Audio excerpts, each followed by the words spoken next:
لأ، ما أنا كان عندي امتحانات ومشاريع والقناة اتسرقت وأنا عندي برد، بس لا يمكن ييجي في مخيلتك إن أنا يكون في الوداد والهلال 2 من أقوى الفرق العربية، بطل بطولة أفريقيا وبطل بطولة آسيا بيلعبوا مع بعض وما نتكلمش على المباراة. فرقتين استحقوا النهارده الانتصار ليس لعظمة أدائهم، ولكن لكل فرقة كان ليها بعض الإيجابيات هنتكلم عليها، وكمان كل فرقة كان عندها شوية سلبيات. فرقتين كانوا متساويين جدًا، جدًا، جدًا. هنتكلم. لو أول مرة تتفرج عليَّ لايك، شير، سبسكرايب.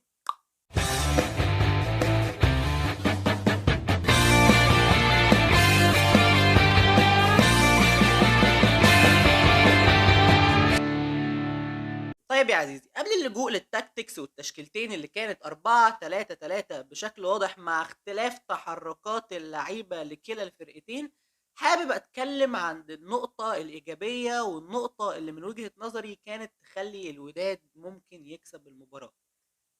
الوداد والهلال على المستوى الفردي بعيدًا بقى عن تكتيكات وبعيدًا عن 2 مديرين فنيين، الهلال عنده عناصر أحسن بحكم ال الماديات، القدرة على شراء لعيبة كتير. لعيبة الهلال على المستوى الفردي وعلى الرغم من الغيابات عندها فرديًا، وهنا مش باتكلم مثلًا لاعب، يعني ممكن يكون مركز معين في مركز في الوداد فيه أحسن، بس كtotal اللعيبة فرديًا للهلال أفضل.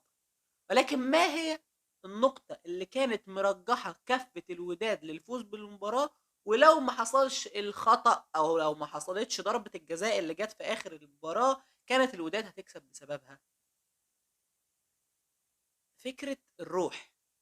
الوداد بيلعب بروح وبقلب فريق واحد، بقلب راجل واحد، بيلعب على أرضه، بيلعب وسط جمهوره، جمهور حقيقي هو أجمل وأكمل ما في المباراة. كل ما الكاميرا بتروح على جمهور الوداد الواحد بيحس بحماس وبيبقى حاسس إن هو عايز ينزل الملعب وياكل النجيلة دي. فمن المنطقي ومن الطبيعي إن تكون الروح بتاعت لعيبة الوداد عندها أعلى بكتير جدًا، جدًا من الهلال. ومع ذلك الهلال عمومًا عنده مشكلة واضحة لأي أعمى وأنت بتتفرج، الفرقة دي فيها حاجة غلط. اللعيبة دي ما بتلعبش مع بعض، اللعيبة دي مش هي نفس اللعيبة بتاعة السنة اللي فاتت. اللعيبة دي مش عارف، ممكن الماتش السعودية والهلال أو يعني قصدي السعودية والمغرب، فممكن ما حدش يكون متابع الزمالك، ولكن الزمالك خد الدوري السنة اللي فاتت. السنة دي اللعيبة كل واحد بيلعب لوحده، هي حاجة شبه كده، برضه بعيدًا عن الفنيات. ولكن الهلال مش كده اهو. فده اللي كان مخلي على الرغم من ان المستوى الفردي للعيبه الهلال قد يكون اعلى، الوداد شكله في الملعب كان احسن. ده بجانب التكتيكات اللي هنتكلم عليها دلوقتي. الفرقتين كانوا بيلعبوا 4-3-3 في المباراة، ولكن لو سألتني مين اللي شكله كان عاجبك أكتر في الملعب فنيا مع بعض هقول لك الوداد بطريقة واضحة وصريحة و100%، وهشرح لك دلوقتي يا عزيزي ليه. الوداد بيلعب ب 4-3-3 زي ما قلنا. العلمود على اليمين عمل مباراة جبارة جبارة، هتكلم عن المستوى الفردي بعد شوية. فرحان وزولا وعطية الله اللي قدم برضه مباراة كويسة، داودي ويحيى جبران، حمدي وقدامهم الحسوني، وعندك بهرة، مش عارف بتنطق بهرة ولا ايه، وكمان زي اللي هو المهاجم، زي اسمه زي اللي هو ديديه لامكال زي. اول حاجه انا بعتذر، انا بقالي فتره يعني ما كنتش بتفرج على الوداد، فيعني لو المسميات نطقها مش اصح حاجه بصححوا لي تحت في الكومنتس. ده على الورق، ولكن اجمل ما عجبني في الوداد هو قدرتهم على التحرك بشكل كامل مع بعض ومتصل.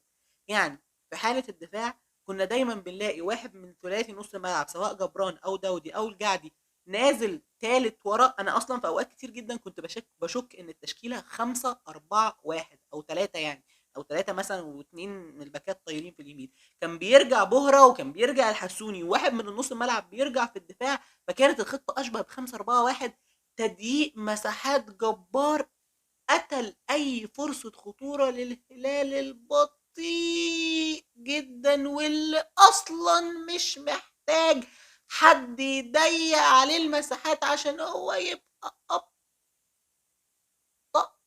في الملعب، بيباصي الكورة من هنا لهنا لهنا. وده ياخدنا على تشكيلة الهلال اللي كان بيلعب بالمعيوف سعود واحد من احسن اللعيبه السعوديه الحاليه اللي من وجهه نظري لازم يحترف. هيونسون والبلاي اللي برضه قدم مباريات اخيره كويسه. ناصر في الشمال ما كانش احسن حاجه. كنو على الدايره وجنبه كيلار. الدوسري في فكره 4-3-3 شايفها ما كانتش امثل حاجه. مبدئيا انا عايز اقول حاجه، الدوسري في كاس العالم ما عجبنيش قوي، مع انه في اول مباراه سجل جون حلو.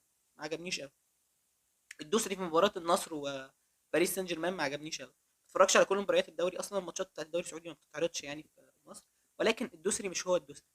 فكون حتى ان انت تحطه في نص الملعب في مركز مش بتاعه قوي، ما حسيتهاش قوي. حسيت ان انت بتحاول تزود لعيبه قدام لان انت فاقد للحلول بقالك فتره كبيره. واذا انا ما بتفرجش على الهلال كتير، بس انا بقول لك من اللي انا شايفه واللي حاسه، لا الفرقه دي بتعاني من حاجه. الفرقه دي بتحاول تقدم حل بطريقه غير طبيعيه، ومع ذلك هي مش قادره توصل لاي حاجه. قدامهم بقى زي ما قلنا دلجادو وايجالو وماريجا، ونفس الكلام اللي قلته على الوداد. بعتذر لو نطق الاسماء ما كانش احسن حاجه. هنا الخطه برده ما كانتش 4-3-3 قوي، وكنا بنلاقي مثلا دلجادو بيدخل صانع العاب والدوسري بيدخل قدامه. ممكن الخطه في اوقات كتير بتبقى 4-2-3-1، كنه بيطلع قدام، كويلار بيطلع قدام، سعود وناصر كله بيطير. الهلال كان بيهجم بعدد لعيبه كتير جدا، ولكن ماذا بعد هذا كل العدد؟ لا يوجد فكره كيف سنسجل هدف. تضييق المساحات اللي عمله الوداد كان عبقري بطريقة مش طبيعية، وقفل بيها كل الخطورة اللي ممكن تعملها الهلال. وده ينقلنا على ميزة وعيب، يعني هي نفس البوينت والوداد كانت بتعملها على مدار المباراة، كانت عجباني، بس في نفس الوقت كان عندي مشكلة معاها. اول حاجه، اهم ما كان يميز واهم ما كان يعتمد عليه الوداد في المباراه هو كان بهره ووراء العلمود. الجنب ده عموما كان عظيم جدا جدا جدا. ازاي بقى كان بيعتمد على الطرف، وايه هي الحاجه اللي هو كان بيعملها؟ كنا بنلاقي كتير جدا حد بيقطع ما بين المدافع والباك، بيستلم الكوره في اليمين سواء العلمود او بهره ويرفع الكوره، ونفس الكلام كان بيحصل من الناحيه الشمال من ناحيه عطيه الله. اعتماد كامل وتام على العرضيات، واللي كانت خطيره جدا جدا. وشفنا مثلا كوره في اواخر الشوط الاول، حتى وراس الحربه هو اللي بيرفع الكوره، العلمود كان هو اللي جوه منطقه الجزاء وبيلعب بالكوره بدماغه. طيب ايه اللي ما عجبنيش في البوينت دي؟ اللي ما عجبنيش ان هي دي كانت الفكره الوحيده للوداد، ان هو يسجل هدف. سجل هدف من ركنيه، سجل هدف من عرضيه، ولكن كره القدم فيها اكثر من العرضيات. كانت تطبق بطريقه رائعه، ولكن لو كانت هناك تعدد في الحلول بالنسبه للوداد، وهم اصلا لما كانوا بياخدوا الكوره كانت الخطه بتتغير تاني 4-3-3، وكان في فلكسبيليتي في الحركه، وكانوا بينقلوا الكوره على فكره كويس جدا جدا. اتفرج على الشوط الاولاني، اعتقد الاستحواذ انا لو شفته هنا دلوقتي هيكون اعلى للهلال، عشان بعد الطرد احنا هنروح للطرد بعد شويه. الاحصائيات ماشي، الاستحواذ ايوه 64 للهلال، ولكن لو سالتني على الاستحواذ الشوط الاولاني هتلاقيه اعلى برضه للهلال، بس ما كانش بالعلو او بالفرق الكبير اللي موجود دلوقتي. الوداد فعلا كان في اوقات كتير جدا في المباراه الكره معاه وهادي. فليه ما نحاولش ننوع الطرق اللي ندخل بيها على الجون؟ يعني انت بص هنا، التسديدات على المرمى مثلا من الوداد هتلاقيها 5، تمام، او 5 على المرمى 6 خارج المرمى. الكور دي هتلاقي منها كميه عرضيات. انت عندك ضربات ركنيه اصلا للوداد 9 عرضيات، والعرضيات بقى نفسها هي عباره عن 16 عرضيه. معلش انا اتلخبطت، هو 40 عرضيه. 40، ايوه انا عمال اقول 16 ازاي يا جدعان؟ اللعب بتاع الوداد كله عرضيات. انت متخيل الفرق؟ 40 عرضيه بالنسبه للوداد و16 عرضيه بالنسبه للهلال، فرق كبير جدا جدا جدا جدا. كانت فكره لذيذه، ولكن في اعتقادي كان لازم يكون في تنويع في الحلول. تاني نرجع بقى للتشكيله ونرجع للفرديات. انا شايف ان اكثر ما عجبني فرديا في الفريق الهلال بهره سريع، بهره مهاري، بهره ذكي، بهره عرضياته جيده، بهره مزعج، بهره لعيب متحرك. كان عامل دوشه كبيره جدا، كان بيغمي النظر عن العلمود كتير جدا جدا، عشان كده كنا بنلاقيه بيستلم الكوره كتير جدا بشكل مريح، وعشان كده كانت الجبهه دي خطيره جدا جدا في المباراه. خروجه كان نقطة تحول كبيرة. يعني لو احنا هنتكلم على نقطة تحول في المباراة فكلنا عارفين ان هم 3: خروجه وضربة الجزاء وطرد يحيى جبران، واللي لازم نقف عنده هنا شوية. ما ينفعش تبقى الكابتن وترتكب من السذاجة ما يكفي ما يخرجك من المباراة وما يهزم فريقك نفسيا قبل فنيا. فنيا كلنا عارفين ليه، احنا كنا بنشرح ازاي الوداد كان مقفل ورا وازاي مخلي شكل الفريق كويس جدا دفاعيا ونفسيا. انت بتخسر الكابتن بتاعك، بتخسر واحد زياده، نفسيا انت كده كده اصلا هيدخل لك الشك بمجرد ان انت كنت كسبان وفي اخر لحظه بتحسب عليك ضربه جزاء وبتتعادل. فالفرقه حرفيا ما كانتش ناقصه ان هي يطرد من عندها لاعب بقيمه يحيى جبران، وخاصه ان انت مقدم مباراه كويسه. بالنسبه لي كانت مباراه عاديه، ما كانتش فيه الاخطاء اللي هي يعني هنا نسبه التمريرات الصحيحه. انت 36 باصه و31 باصه صح، 86% من الباصات دي صح. وعلى فكره يحيى جبران مش من اللعيبه اللي دايما بتباصي الباصات السهله يمين وشمال، لا، في باصات اللي هي بتقطع الخطوط. فانت لما تعمل حاجه زي دي انت كنت مقدم مباراه كويسه.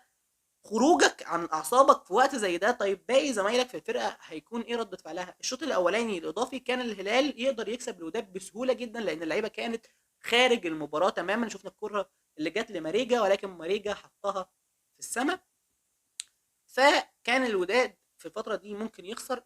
ارجع اشيد بيهم في الشوط الثاني ان هم كانوا اقوى وكانوا احسن، كانوا اهدى، كانوا ماسكين كوره، كانوا ممكن يجيبوا جول، ما كانش في فرصه خطر قوي ولكن يعني كانوا احسن كتير. واخيرا في خروج بهره، انا بس عايز اقول ان اوناجم لعيب سيء جدا بالنسبه لي.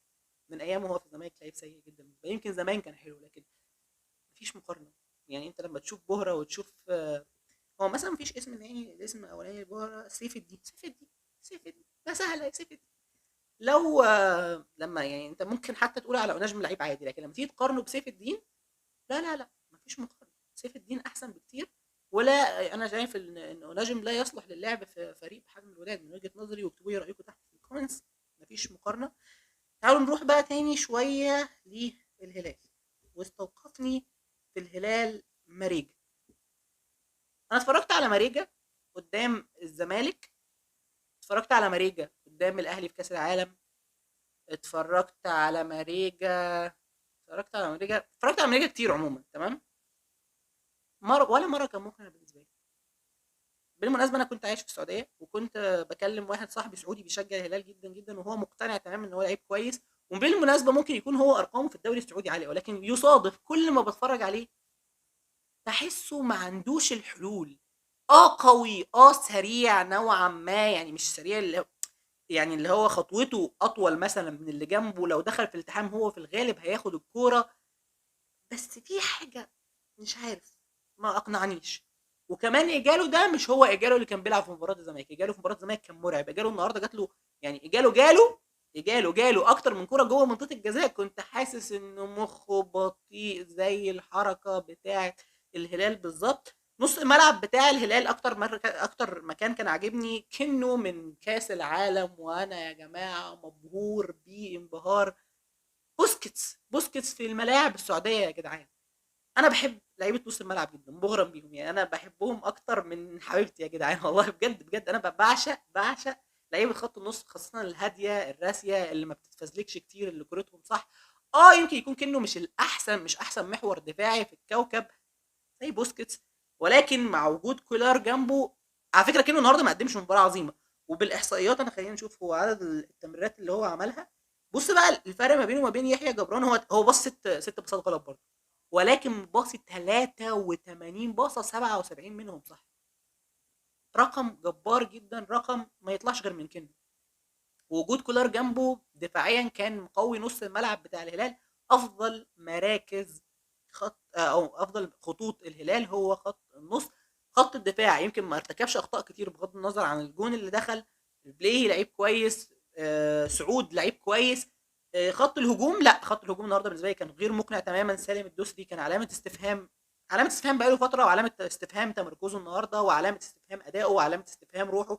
علامات استفهام كبيره جدا جدا على سالم الدوسري. في المجمل اتفرجنا على مباراه متوسطه، مباراه جيده. كان ممكن الهلال يكسب فيها وكان يمكن الوداد يكسب فيها، ولكن اخيرا هارد لك للوداد. الهلال استحق الانتصار. لو الوداد كسب كنت هقول استحق الانتصار لان الاثنين كانوا قريبين في المستوى. الوحيد اللي لم يستحق الهزيمه هو الجمهور اللي حضر المباراه. ولكن يكفيكم مشاركتكم في هذا المحفل اللي انا كزملكاوي بحلم باليوم اللي اتفرج فيه على الزمالك بيلعب في كاس العالم للانديه. فلو الفيديو عجبكم ادعوا تحت في الكومنتس الزمالك ياخد افريقيا السنه دي. مش عارف ازاي ودادي ممكن يعملها، بس لو انت هلالي اكتبها لي تحت. ولو انت ودادي، يعني انا من ساعه ما اتولدت هو الزمالك خد كاس العالم 2002 2003 وانا مولود 2001، فانا عمري ما شفتها. فلو بتحبني قول يلا مره عشان هيما. بس كده، ده كان كلامنا النهارده. الفيديو عجبكم حطوا لايك، ما عجبكوش حطوا ديسلايك. على الفيديو تحت ما تنسوش تشتركوا في القناه وتفعلوا الجرس، خلوا هو عشان الناس الفيديو يجيلكم على طول. سلام.